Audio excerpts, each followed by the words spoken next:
معزز اسکالرس، آپ کو لیڈز یونیورسٹی میں داخلے پر مبارکباد۔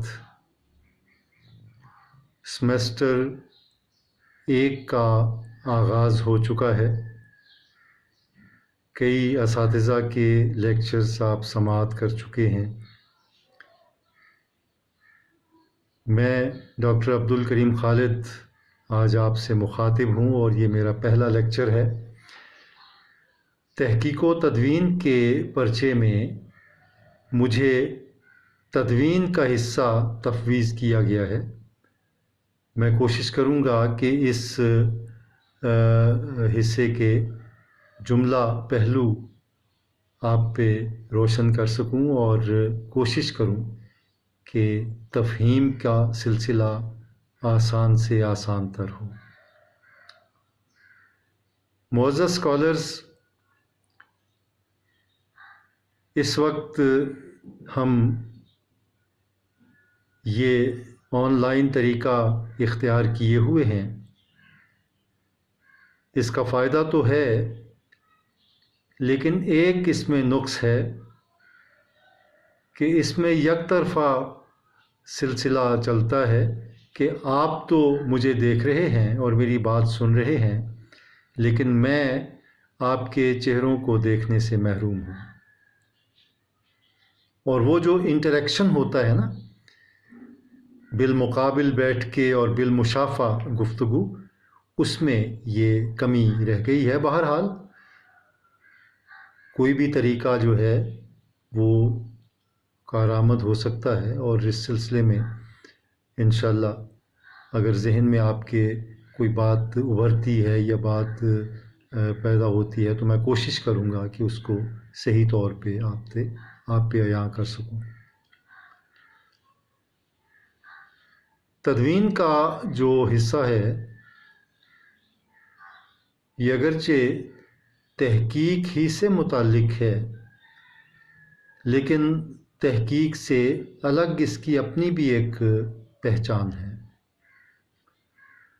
بعض نقادوں نے کہا کہ تدوین جو ہے یہ تحقیق ہی کا ایک جز ہے، حالانکہ یہ بات درست نہیں۔ تحقیق جو ہے اس کا اپنا ایک دائرہ ہے اور تدوین کا اپنا ایک دائرہ ہے، لیکن یہ بات طے ہے کہ تحقیق سے کٹ کر تدوین کی کوئی شکل جو ہے وہ نہیں بنتی۔ اس کی پہچان جو ہے وہ تحقیق ہی کے حوالے سے ہے، لیکن دائرہ کار اس کا مختلف ہے۔ اس وقت جو آپ کے نصاب میں تدوین کی چیزیں ہیں وہ اصول تدوین کے تحت تدوین کی وضاحت کی جائے گی، تدوین کی اہمیت بیان کی جائے گی، متن کی تعریف کی جائے گی، تحقیق متن، تصحیح متن، ترتیب متن، تدوین اور املاء، مخطوطہ شناسی، منشاء مصنف کا تعین۔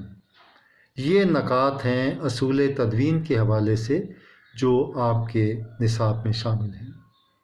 اس پہ ہم گفتگو کریں گے اور اس کو ہم کوشش کریں گے کہ مختصراً لیکن جامعیت کے ساتھ چیزیں آپ کے گوش گزار کر دی جائیں اور آپ انہیں ذہن نشین کر کے اس پہ بہتر انداز میں سوچ بھی سکیں، غور و فکر بھی کر سکیں اور اس پہ لکھ بھی سکیں۔ اس کے بعد دوسرا حصہ تدوین کا جو ہے وہ اصطلاحات تدوین سے متعلق ہے، جس میں اصطلاح کی تفہیم کا سلسلہ ہے، اور اس کے بعد جو اصطلاحات تدوین کے لیے مستعمل ہیں ان کا ذکر ہوگا، اور آخری حصہ جو ہے وہ تدوین کی روایت، اسلامی روایت، اسماء الرجال اور روایت اور درایت۔ اس پورے نصاب کو ہم 2 حصوں میں تقسیم کر لیں گے۔ پہلا حصہ جو ہے وہ آپ کے مڈ ٹرم تک ہوگا، 2 ماہ کا عرصہ جو ہے وہ اس کے لیے ہوگا، اور اس میں پھر آپ اس کے مطابق ہی مڈ ٹرم کا امتحان جو ہے وہ دیں گے۔ اور باقی کا حصہ جو ہے وہ پھر اس سے مکمل ہوگا اور وہ فائنل ایگزام کے لیے آپ کے لیے ہوگا۔ آج ہماری گفتگو جو ہے وہ تدوین کی وضاحت اور اس کی اہمیت سے متعلق ہوگی۔ جب ہم تدوین کا لفظ استعمال کرتے ہیں تو اس سے مراد ہماری یہ ہوتی ہے کہ کسی متن کو اس کی تصحیح کرنے کے بعد، اسے اچھی طرح جانچنے اور پرکھنے کے بعد اسے ترتیب دینا کہ وہ پڑھنے کے لائق ہو جائے اور اس کے تسامحات ہیں، جو اس میں جو غلطیاں ہیں، وہ درست ہو کے سامنے آ سکے۔ زبان و ادب کی تاریخ میں جو تدوین ہے وہ معدوم گوشوں کی بازیافت کا نام ہے۔ ایک تو معلوم ہوتا ہے نا کہ جو ہماری نگاہ میں ہے، اور دوسرا وہ جو معدوم ہو جاتا ہے یعنی ہماری نگاہ سے اوجھل ہو جاتا ہے۔ خوابیدہ گوشے، سوئے ہوئے، جنہیں وقت نے، زمانے نے ایک گرد میں ملفوف کر دیا اور اس کے خد و خال جو ہیں وہ ہماری نگاہ سے اوجھل ہو گئے۔ قدیم شعری اور نثری متون کی تلاش، متن کی جمع متون، تو قدیم شعری اور نثری متون کی تلاش اور تحقیق و تصحیح کے عمل سے گزار کر انہیں اصول و ضوابط کی روشنی میں ترتیب دینا تدوین کہلاتا ہے۔ جیسا کہ میں نے پہلے عرض کیا کہ تدوین کو عام طور پر تحقیق ہی کے زمرے میں شمار کیا جاتا ہے۔ گیان چند زین نے جو کتاب لکھی ہے تحقیق کے حوالے سے، اس میں تحقیق کا فن اس نام سے جو کتاب لکھی ہے، اس میں انہوں نے یہ بات لکھی ہے کہ میں تدوین کو تحقیق ہی کا ایک جز سمجھتا ہوں۔ لیکن ہمارے ایک دوسرے محقق اور مدون رشید حسن خان نے اس سے اختلاف کیا ہے۔ انہوں نے جو بات کی وہ یہ کہ تدوین کو تحقیق کا جزو یا حصہ ماننا یہ درست نہیں ہے، بلکہ یہ بات انہوں نے یہ جملہ لکھا ہے کہ تدوین متن تحقیق سے آگے کی منزل ہے، یعنی اس کا حصہ نہیں بلکہ اس سے آگے کی منزل ہے۔ چنانچہ تحقیق کا ایک الگ پرسپیکٹو ہے، تناظر ہے، اور تدوین کا ایک الگ تناظر ہے۔ بہرحال حقیقت میں دونوں تحقیق اور تدوین اپنے مزاج اور طریقہ کار کے سبب دو الگ الگ چیزیں ہیں۔ مزاج بھی ان کا مختلف ہے اور ان کا طریقہ کار بھی الگ ہے، تو اس حوالے سے یہ دو الگ الگ چیزیں ہیں اور ایک دوسرے سے مختلف ہیں۔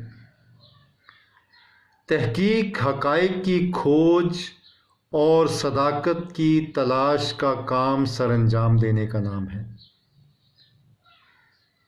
اور حقائق کا تعین کر کے نتائج کے استخراج کا فریضہ انجام دیتی ہے تحقیق، جبکہ تدوین کا کام متن کی تصحیح و ترتیب ہے۔ اس اعتبار سے دیکھا جائے تو تحقیق و تدوین ایک دوسرے سے ہم آہنگ ہونے کے باوجود دو جدا جدا مستقل موضوعات ہیں، لیکن تدوین کاری کے عمل میں تحقیق کے جملہ رموز کو جاننا اور سمجھنا بہت ضروری ہے۔ یہ نقطہ قابل غور ہے کہ جب آپ تدوین کا کام سر انجام دیتے ہیں تو آپ کے پس منظر میں تحقیق کا موجود ہونا ضروری ہے۔ نہ صرف تحقیق کے جملہ رموز کا جاننا آپ کے لیے ضروری ہے، بلکہ تحقیق کے طریقہ کار سے واقفیت بھی لازم ہے۔ تدوین میں تحقیق کا جاننا ضروری ہے، لیکن تحقیق میں تدوین کا جاننا ضروری نہیں ہے۔ تحقیق جو ہے وہ بجائے خود ایک وسیع عمل کا نام ہے، جس میں جو خود اپنے کام کو انجام دینے کی صلاحیت رکھتی ہے۔ اس میں ہمیں کسی باہر کے علم سے مدد لینے کی ضرورت نہیں، سوائے اس کے کہ تنقیدی صلاحیت ہونی چاہیے ایک محقق میں، اسے نقاد بھی ہونا چاہیے، لیکن تدوین کاری ضروری نہیں ہے کہ وہ ایک مدون بھی ہو۔ بہرحال یہ بات میرا خیال ہے کہ واضح ہو گئی کہ تحقیق کے اصولوں سے جو شخص نابلد ہے وہ ایک اچھا تدوین کار نہیں ہو سکتا، ایک اچھا مدون نہیں ہو سکتا۔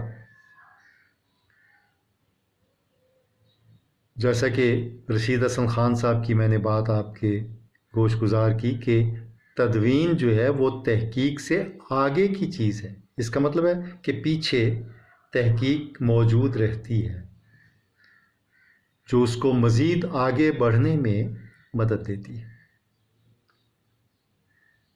کسی بھی محقق کے اوصاف میں آپ کو یہ وصف نظر نہیں آئے گا کہ اسے ایک اچھا تدوین کار بھی ہونا چاہیے، یہ ایک اچھا مدون بھی ہونا چاہیے۔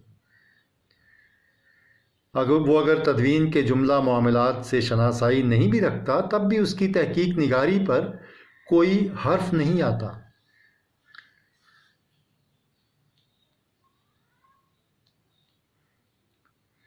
بہرحال جہاں تک تدوین کی اہمیت کا تعلق ہے تو اس سلسلے میں آپ کو یہ دھیان میں رکھنی چاہیے بات کہ جیسے جیسے ہم ترقی کی راہ پر گامزن ہو رہے ہیں اور علم کے آفاق جو ہیں وہ ہمارے سامنے وسیع سے وسیع تر ہوتے جا رہے ہیں، جملہ علوم جو ہیں جن میں تدوین کا علم بھی شامل ہے، ان کی اہمیت اور افادیت کا احساس بھی بڑھتا جا رہا ہے کہ یہ علوم جو ہیں یہ کتنے ممد ہیں، کتنے معاون ہیں ہمیں جملہ علوم کی انجام دہی میں۔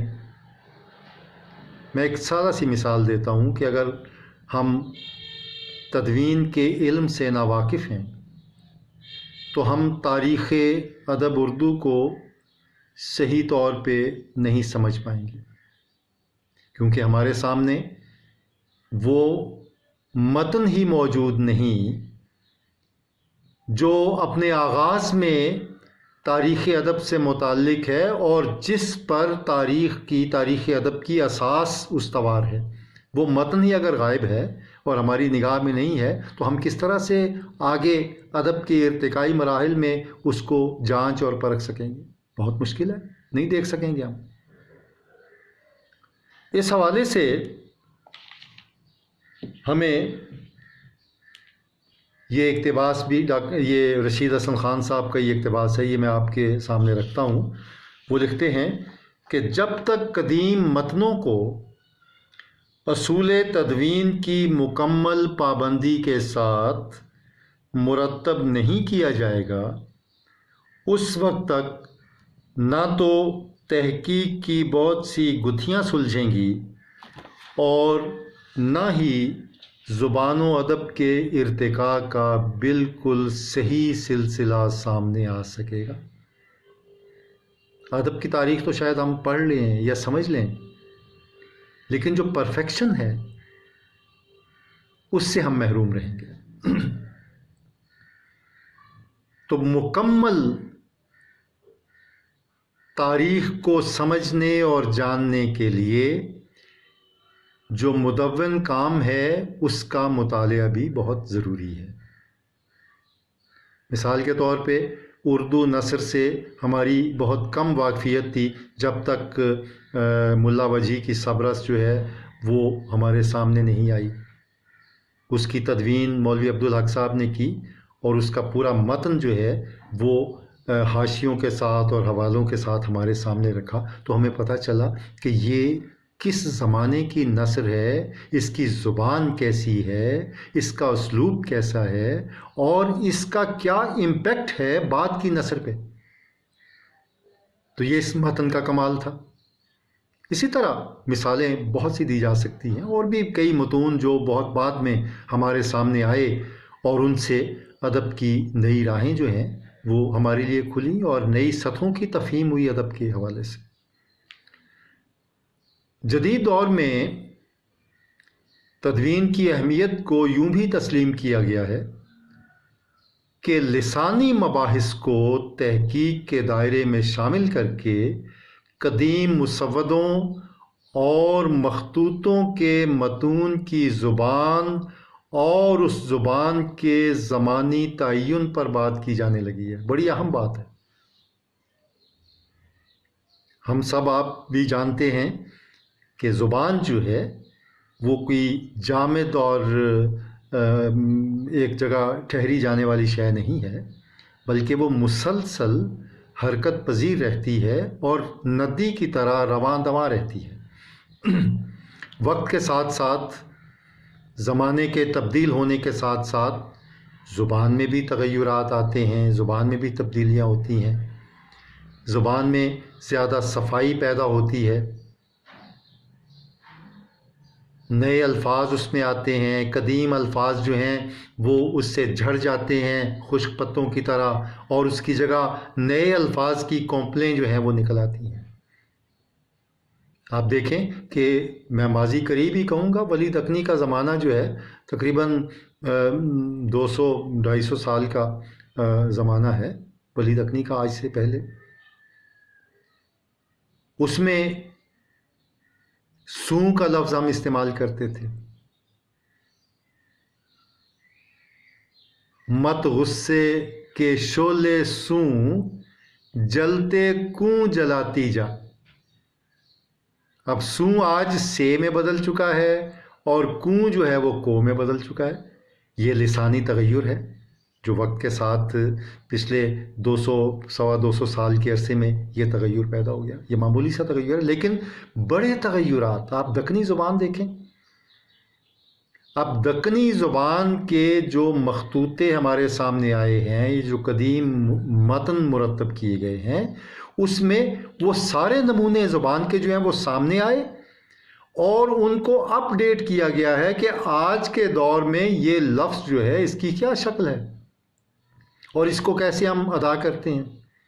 مثنوی قدم راؤ پدم راؤ دیکھیں جو ڈاکٹر جمیل جازبی صاحب نے وہ مرتب کی ہے، مدون کی ہے۔ اسی طرح دیوان حسن شوقی مرتب کیا گیا، اس زمانے کی دکنی زبان جو ہے قدیم، جو شاید آج ہم صحیح طور پہ پڑھ بھی نہیں سکتے، ان کے مطالب سمجھنے کے دور کی بات ہے۔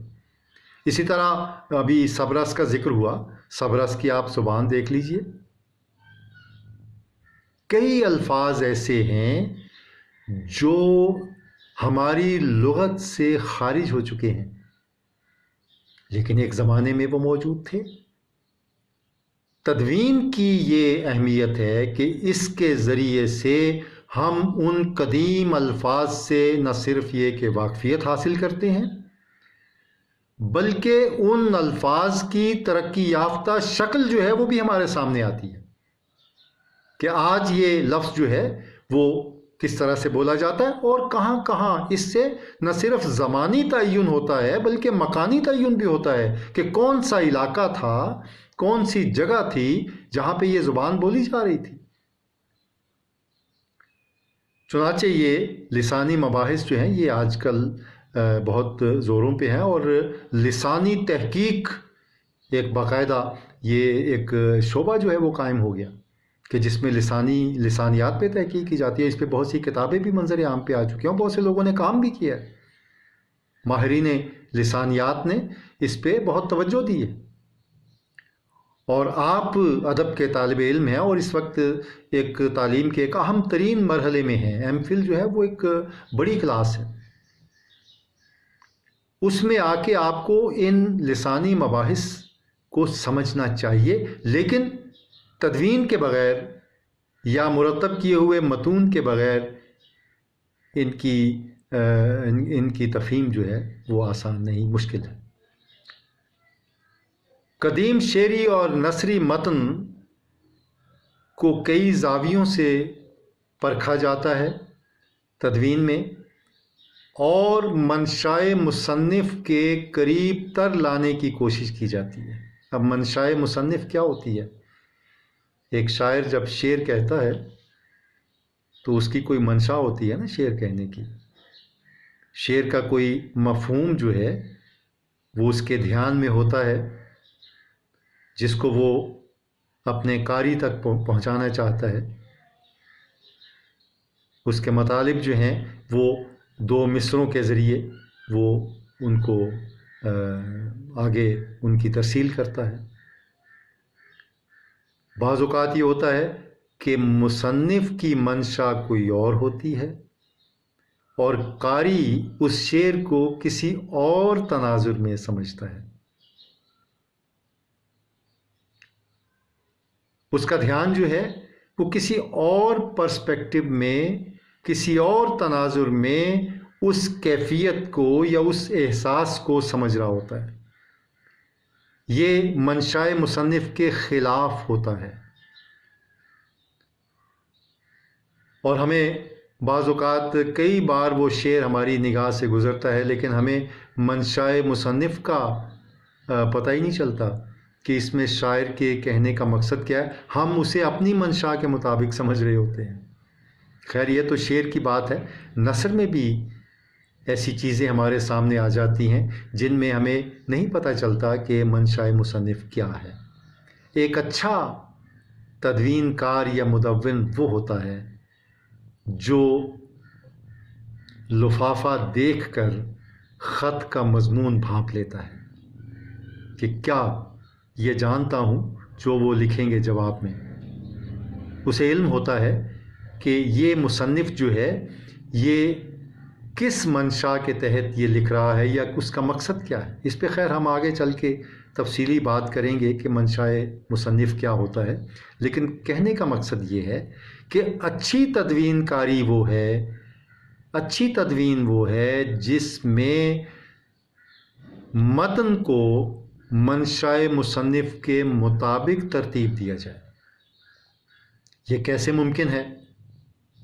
یہ اس وقت تک ممکن نہیں جب تک آپ کو اس متن کی تفصیل آپ کو مہیا نہ ہو، یا کھوج سے، تلاش سے، تحقیق کے ذریعے آپ مصنف کے ذاتی حالات تک بھی رسائی حاصل کریں، اس کے عہد تک بھی رسائی حاصل کریں، اس کے زمانے تک رسائی حاصل کریں، اس کے بود و باش، اس کی تہذیب، اس کے ماحول سے واقفیت حاصل کریں، اور یہ دیکھیں کہ یہ زمانہ جو ہے جس میں مصنف رہ رہا ہے، اس زمانے میں کیا لکھا جا رہا تھا، کس قسم کا ادب تخلیق ہو رہا تھا، لوگوں کی ڈیمانڈ کیا تھی، کس طرح کے شعر کہے جا رہے تھے. یہ ساری چیزیں جو ہیں وہ ایک تدوین کار کی علم میں ہونی چاہیے. آپ اس سے اندازہ کر سکتے ہیں کتنا اہم ہے تدوین کا کام، اس کی کتنی اہمیت ہے. جب تک آپ کو یہ معلوم نہیں ہوگا تو پھر آپ مسودہ کاری جو ہے جو مرضی کریں، اس کو ترتیب دے لیں، اس کا کوئی آؤٹ پٹ جو ہے وہ ہمارے سامنے نہیں آئے گا، اس کا کوئی نتیجہ نہیں نکلے گا. اسی لیے جب کوئی متن ترتیب دیا جاتا ہے تو اس کے لیے ایک مقدمہ بھی تحریر کیا جاتا ہے جس میں یہ تفصیل بیان کی جاتی ہے کہ مدون کو یہ کام انجام دیتے ہوئے کتنے مسودے دستیاب ہوئے اس متن کے. اب ایک متن جو ہے وہ 400 سال پرانا ہے، تو بیچ میں وہ شائع بھی تو ہوا ہوگا نا، کسی نے اسے ترتیب دیا ہوگا یا ہاتھ سے لکھا گیا ہوگا. تو وہ سارے مسودے جو عہد بعہد یا زمانہ بہ زمانہ لکھے جاتے رہے، ان کو اگر آپ یکجا کر لیتے ہیں تو آپ کی تدوین جو ہے وہ قابل توجہ اور مستند ہو جاتی ہے، قابل اعتبار ہو جاتی ہے. اور جب اس میں کوئی غلطی کی گنجائش نہیں رہتی، آپ تصحیح کے ذریعے اس کی ان نغلات کو بھی درست کر دیتے ہیں جو صحو کتابت سے یا مصنف کے اپنے بے احتیاطی سے کہیں رہ گئیں، تو اس کو آپ نے اگر درست کر دیا تو وہ متن جو ہے وہ اپ ڈیٹ ہو گیا. اور پھر آپ حاشیے میں ان الفاظ کے موجودہ معنی جو آج کے دور میں ہیں اور وہ لفظ آج کے دور میں کیسے بولا اور کس شکل میں لکھا جاتا ہے، وہ بھی اگر آپ دے دیتے ہیں تو آپ نے سارا کام جو ہے وہ آسان کر دیا آنے والے محققین کے لیے اور ادب کے طالب علموں کے لیے. تو اس حوالے سے دیکھا جائے تو ایک نہایت ہی اہم یہ کام ہے جو ایک مدون کو انجام دینا ہوتا ہے. اس سلسلے میں نے ایک مضمون لکھا تھا تدوین کے حوالے سے، تو وہ اپنے مضمون ہی کی میں چند سطور آپ کے سامنے رکھنا چاہتا ہوں. تو یہ میری کتاب ہے چند اور مضامین، اس میں یہ مضمون تدوین کاری پہ شامل ہے. تو اس کی یہ سطور ہیں: کسی بڑے شاعر کے کلام کی تدوین میں جو مشکلات درپیش ہیں، ان کا اندازہ وہی لوگ لگا سکتے ہیں جو اس کام میں خود کو صرف کرتے اور جگر لخت لخت کی طرح ریزہ ریزہ اوراق کو جمع کر کے سوزن کاری کا فریضہ انجام دیتے ہیں. لیکن شاید جگر لخت لخت کی نسبت ان ریزہ ریزہ اوراق کو جمع کرنا زیادہ مشکل ہے، جنہیں گزری ساعتوں کی ہوائیں خدا جانے کہاں کہاں اڑائے پھرتی رہیں، اور اگر وہ ادھر ادھر کہیں پڑے بھی رہ گئے تو کرم زدگی اور شکستگی نے ان پر نامعلوم کیا کیا قیامتیں ڈھائیں. کہاں کہاں سے حرف و لفظ اچک لیے گئے، کہاں کہاں کی روشنائی وقت کا ساتھ نہ دے سکی، اور نقوش اتنے مدھم پڑ گئے کہ بصارت تو ایک طرف بصیرت بھی گھٹنے ٹیک گئی. اور ایسے میں صاحب تدوین کے لیے ایک پل صراط ہے جسے عبور کرنے کے لیے احتیاط تو خیر لازمی ہی ہے، ہمت و حوصلہ بھی درکار ہے. تو یہ ہے تدوین، اور آج ہم نے اس کی وضاحت کی کہ یہ اصطلاح کن معنوں میں استعمال ہوتی ہے اور اس کی اہمیت اور ضرورت پہ روشنی ڈالی. معزز اسکالرس، آپ نے یہ لیکچر سنا. آج ہم نے 2 نکات جو ہیں وہ ڈسکس کیے، ایک تو وضاحت کے حوالے سے، دوسرے اس کی اہمیت اور ضرورت کے حوالے سے. آپ اس لیکچر کو ذرا توجہ سے دیکھیں، سنیں، اور اس کے جو اہم نکات ہیں انہیں اپنے لفظوں میں لکھنے کی کوشش کریں. اور اس سلسلے میں آپ ایک مضمون بھی تیار کر سکتے ہیں جسے ہم اسائنمنٹ کا نام دیتے ہیں، جس میں تدوین کیا ہے اور تدوین کی ضرورت و اہمیت، اس موضوع پر آپ 5 سے 10 صفحوں تک ایک جواب مضمون جو ہے وہ لکھ سکتے ہیں. اور یہ سارا لکھنے کا عمل جو ہے وہ اس لیے ہے تاکہ ایک تو آپ میں لکھنے کی صلاحیت پیدا ہو، جملہ سازی کا جو ہنر ہے وہ آپ میں پیدا ہو، اور آپ ایک اچھا مضمون لکھنے کے قابل ہو سکیں. اللہ کرے آپ بخیر و عافیت رہیں. اور موجودہ جو دنوں میں استاد سے ہم گزر رہے ہیں، اللہ تعالیٰ اس سے آپ کو محفوظ و مامون رکھے اور آپ کے اہل خانہ کا حافظ و ناصر ہو۔ اللہ حافظ۔